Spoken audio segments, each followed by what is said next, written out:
پھر دوسرا دور جو ہے اسلام کا وہ آیا ہے مغرب سے،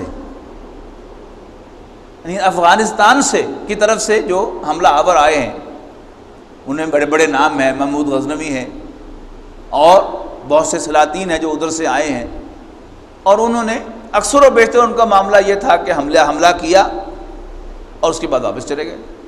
حملہ کیا واپس چلے گئے۔ پھر بہت سے علاقوں میں کچھ مسلمان سلاطین نے حکومتیں بھی قائم کی ان میں سے، لیکن باقاعدہ کوئی بڑی حکومت ہندوستان کے اندر وہ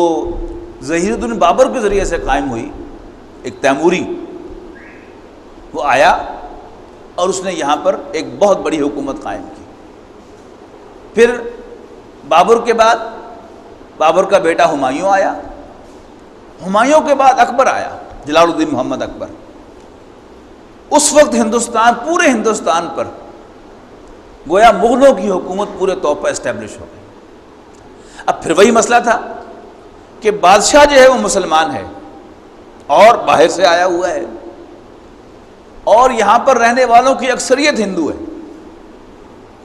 لہذا بادشاہ کو ضرورت محسوس ہوئی کہ مجھے اپنے رول کو اسٹیبلش کرنے کے لیے ہندوؤں کو بھی خوش رکھنا ہے، ہندوؤں کو بھی اکوموڈیٹ کرنا ہے۔ اب اس کام کے لیے کچھ بیکاؤ مال بھی مل گیا انہیں، یعنی مسلمانوں کے اندر سے ایسے علماء مل گئے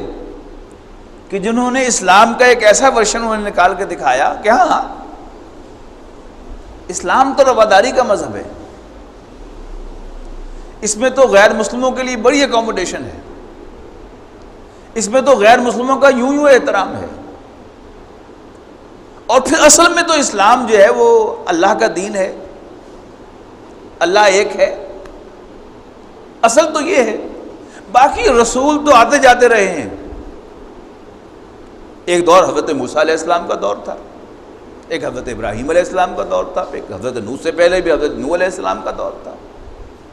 تو رسول از ناٹ دا امپورٹنٹ،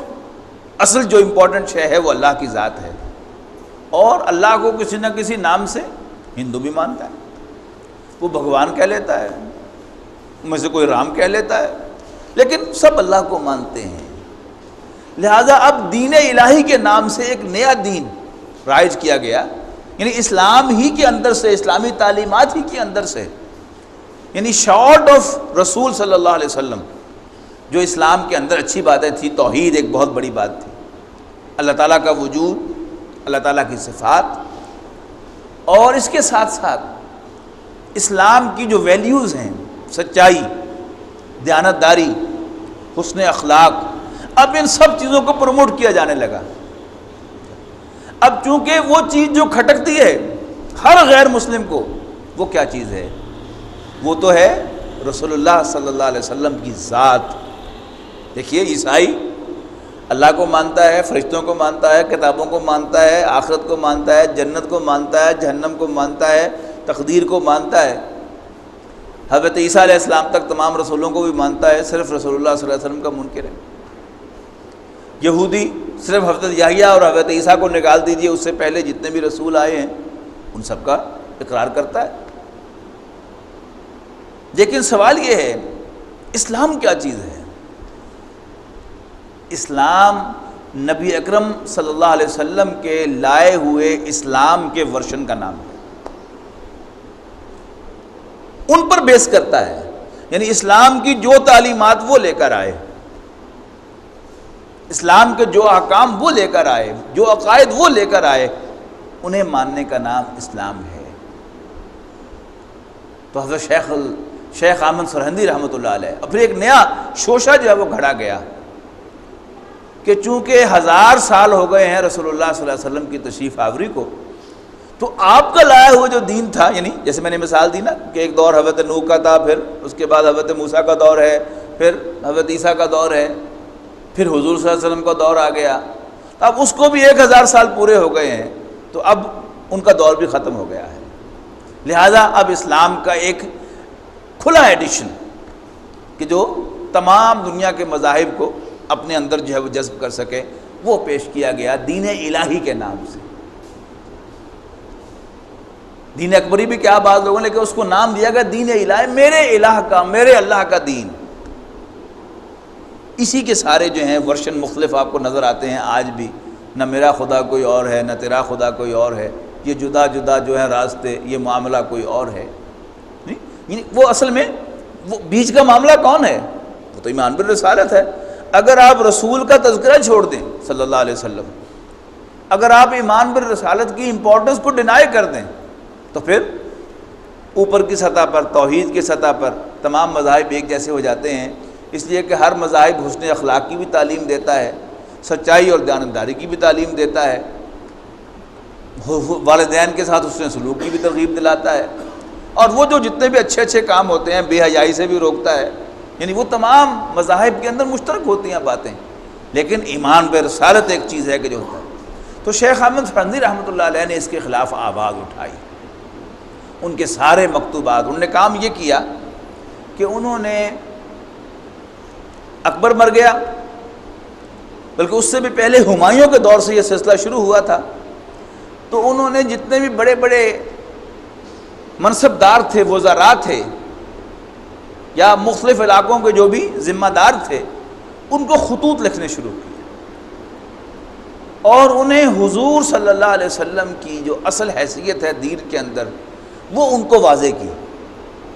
جس پر علامہ اقبال رحمۃ اللہ علیہ نے بڑے خوبصورت الفاظ میں انہیں ٹریبیوٹ پیش کیا ہے۔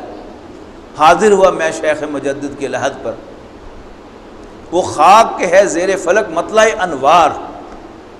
گردن نہ جھکی جس کی جہانگیر کے آگے، جس کے نفس گرم سے ہے گرمی احرار، وہ ہند میں سرمایہ ملت کا نگہباں، وہ ہند میں سرمایہ ملت کا نگہباں۔ وہ میں نے غلطی سے کیا گیا کہ آگے پھر اکبر کا بیٹا جو ہے وہ جہانگیر ہے، اب اس کا دور شروع ہو گیا، اکبر سے وہ سلسلہ شروع ہوا تو اس کے بعد اس کا بیٹا جہانگیر ہے، اب اس کے دور میں یہ معاملہ جو ہے وہ ان کے ساتھ سختیاں شروع ہوئی، لیکن ان دا مین ٹائم انہوں نے کیا کیا، اپنے مکتوبات کے ذریعے سے جیل میں بھی چلے گئے تو وہاں سے بھی وہ خطوط جو ہے وہ ان کے جاری رہے، اور صحیح وقت پر اسٹرائک کیا، اور ایمان بالرسالت یعنی حضور صلی اللہ علیہ وسلم کو ہندوستان سے نکالنے کی جو کوشش تھی اس پر بند باندھ دیا حضرت شیخ مجدد رحمۃ اللہ علیہ نے۔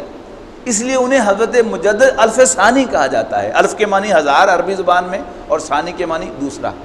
یعنی دوسرے 1000 سال کا مجدد، اور واقعی بالکل صحیح ٹائٹل ہے جو انہیں دیا گیا ہے۔ اس کے بعد یہ سلسلہ جو ہے وہ آگے چلا ہے کہ پہلے جو دین آیا تھا یہاں پر وہ فقہ کی بنیاد پر آیا تھا، اس میں قرآن بھی نہیں تھا، حدیث بھی نہیں تھا، یعنی صرف مدارس کے اندر حدیث پڑھائی جاتی تھی، اور قرآن سرے سے تھا ہی نہیں، مدارس کے اندر تلاوت کے لیے پڑھا جاتا تھا۔ تو پھر 2 شخصیتیں ہندوستان میں آئی ہیں جنہوں نے آ کر پہلے حدیث کو انٹروڈیوس کیا یہاں پر، اور پھر دوسری شخصیت نے آ کر قرآن کو انٹروڈیوس کیا۔ حدیث انٹروڈیوس کی شاہ عبدالحق محدث دہلوی رحمۃ اللہ علیہ نے، عبدالحق محدث دہلوی رحمۃ اللہ علیہ نے آ کر یہاں پر حدیث کا تعارف کروایا، اور انہوں نے مشکات شریف کا ترجمہ کیا، یعنی حدیث کا جو پرائمر ہے کہ جو تمام جو بڑی بڑی حدیث کی کتابیں ہیں ان سب میں سے کلیکشن لے کر ایک کلیکشن بنائی گئی ہے، جس کا اوریجنلی نام تھا مصابیح السنہ، جو پہلے اس کے مؤلف تھے انہوں نے اس کا نام رکھا تھا مصابیح السنہ۔ انہوں نے جو تمام کتابیں تھیں حدیث کی ان کو اکٹھا کیا تھا، اور اس میں سے سلیکشن لی تھی۔ 2 فصلیں انہوں نے بنائی تھیں، ایک فصل پہلی فصل میں صرف بخاری اور مسلم کی احادیث تھی، اور دوسری فصل میں باقی صحابہ کی احادیث تھی، اور پھر اس کے بعد جب مزید اس کو ایک اور شیخ آئے انہوں نے اس کو اضافہ کیا، تو پھر انہوں نے مصابیح السنہ اس کا مشکات المصابیح نام رکھا، یعنی سورہ نور کی جو 5ویں رکوع کی آیت ہے آیہ نور، اس میں یہ الفاظ آئے ہیں مصباح اور مشکات کے، تو پہلے انہوں نے مصباح السنہ کہا کہ سنت کا چراغ، یعنی سنت کی روشنی کو پھیلانے والا چراغ، اور پھر اس پر قندیل چڑھائی انہوں نے مشکات المصابیح کے نام سے۔ تو شیخ عبدالحق محدث دہلوی رحمۃ اللہ علیہ نے اس کا فارسی میں ترجمہ کر کے گویا حدیث کو یہاں پر انٹروڈیوس کیا۔ اس کے بعد شاہ ولی اللہ دہلوی رحمۃ اللہ علیہ آئے تو انہوں نے قرآن مجید کا سب سے پہلے فارسی ترجمہ کیا، اور اصول مرتب کیے یہاں پر حدیث کے، اس پر ایک رسالہ لکھا، اور پھر یہاں علماء کے اندر اس طرح قرآن اور حدیث نے رواج پایا۔ اس کے بعد پھر کچھ تحریکیں ہیں جو یہاں پر چلی ہیں، یعنی قرآن پر کام